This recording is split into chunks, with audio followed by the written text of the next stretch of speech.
Garofalo presenta. Is this on?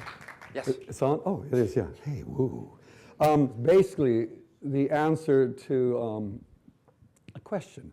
And the question is, what do you do when you're on holiday in your house in Italy and a strange man is seen down at the drive peering around some bushes, and he eventually knocks on the door, much to the fear and fright of my wife. And I go to the door, and it turns out to be a man named, what is his name? Gabriele Oricchio, who stands over there. And he had used Google Earth to track me down.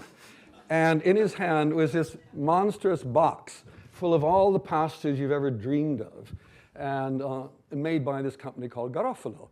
And he said, they will give me money, and I would be able to do a short film of anything I want.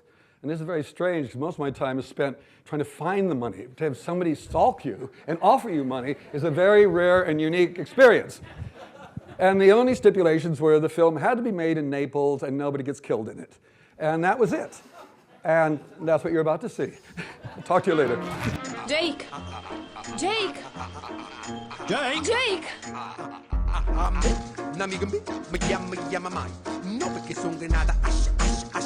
What was the most sort of satisfying part of the experience for you? I just think the fact, well, I mean, obviously working with The good past. nobody telling me what to do. Yeah, the food. The food in Naples is great. There's no question about that. But it was just the business to be absolutely free to do what I want. It was a bit like being back on Python, doing the animation where, okay, you gotta, boop, a space, do some stuff.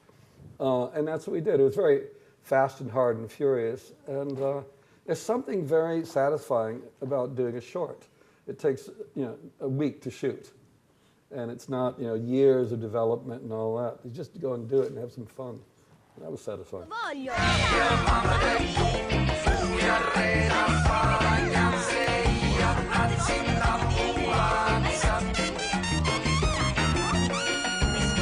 Terry, Holy Family. It's excitement. You can't wait to talk So about excited. it. I know. I'm so excited. Yes. What? Tell us what it's like to actually script a short for somebody that obviously writes features. Do you have to rein yourself in? No, I mean, it was supposed to be a 15-minute film. I ended up making it 20 minutes. So I didn't quite rein myself in. But it's like going back and doing Python animation. It's an idea. You have a quick idea, a few boom, and it's done. So in many ways, it was written in about a half hour.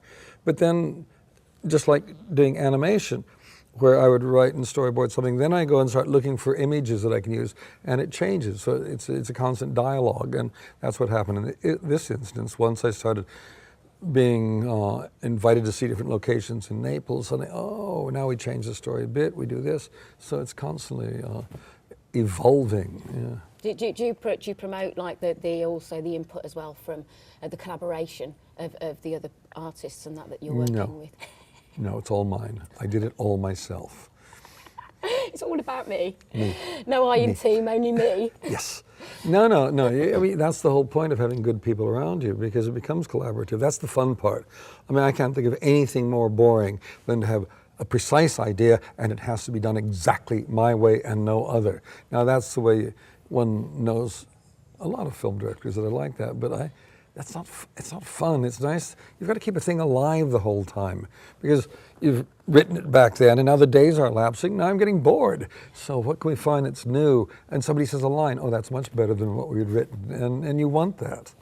And the crews that you used, did you use local crews to capitalise on local knowledge?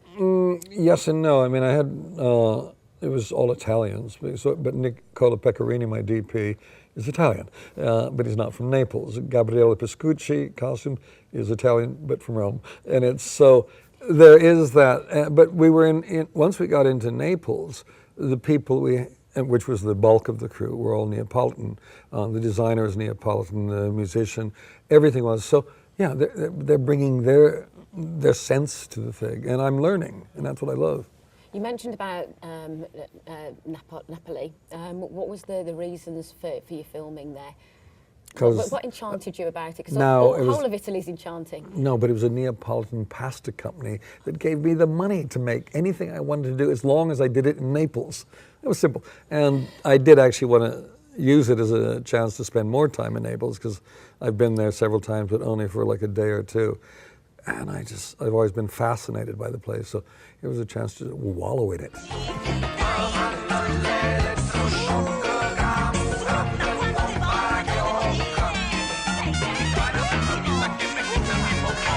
Do you speak Italian yourself? Sì, un po'. A little. Sì. So I'm wondering, as the visionary director that you obviously are, how do you convey that vision and that sentiment and emotion to your actors? They all spoke English. Oh, did they? This is crucial now. No, not actually. The Pulcinella, not all of them spoke English, but when you're doing that, you can convey a lot. That's how you do it. And so they were basically getting to be me doing all these grotesque things that I've always wanted to do. No, but as far as the family itself, they were all English speaking. And one was in fact British. Yes, of course he was, yes. yeah. And one Italian who beautiful and perfect English. And then an American kid who plays their son, yeah.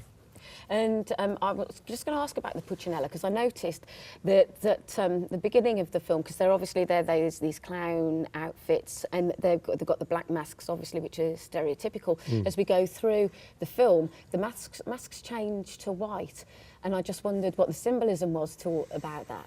That was only that we went into a hospital, so we thought it should all be white, not these dark, frightening masks. It was all white, which is actually spookier. I actually felt. It is, yeah, it is. No, it's just purely design. Hospitals are white places, clean places. And sterile. And you mentioned the young lad, Nicholas, who plays the little boy. Now, he is a completely fresh young boy to the scene, to the acting profession, I should say. So for you as a director who's worked with obviously the most seasoned actors in the business, does that then challenge you and become more demanding of you as a director because you've got to invest more time in him? Well, you do, that's true, but he, you know, I have to become his best friend. I have to be his playmate, is the way it works. And then we play, and that's what acting is anyway.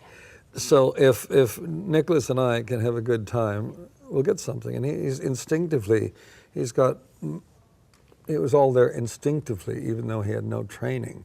But in the course of these 5 days, he became an utter professional. It was shocking to see how quickly he learned all the bad qualities of an acting career.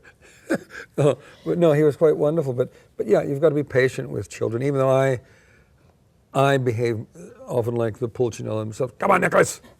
Now, we're doing it right now. and you know, he knows I'm playing, and it works. and the Pulcinella as well. Does that, because they are sort of sinister looking creatures? Does that allow you?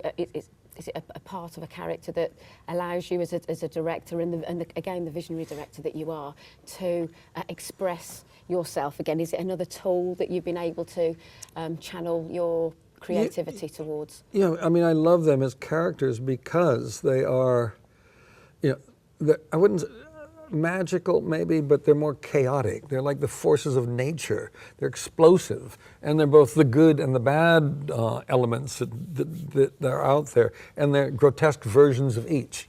And that's what gets interesting about them, because for a kid, they're playful, they're wild, they're fun. It's kind of like, you know, the Wild Things, you know, where the Wild Things, they're like that in a sense, but they're not as nice as the Wild Things. They're more, ultimately, I think, death, destruction is part of their vocabulary.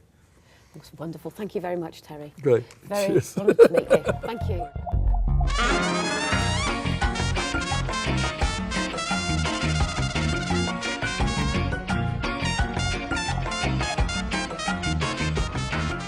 Mamma, papà! Guardalo su pastagarofalo.it.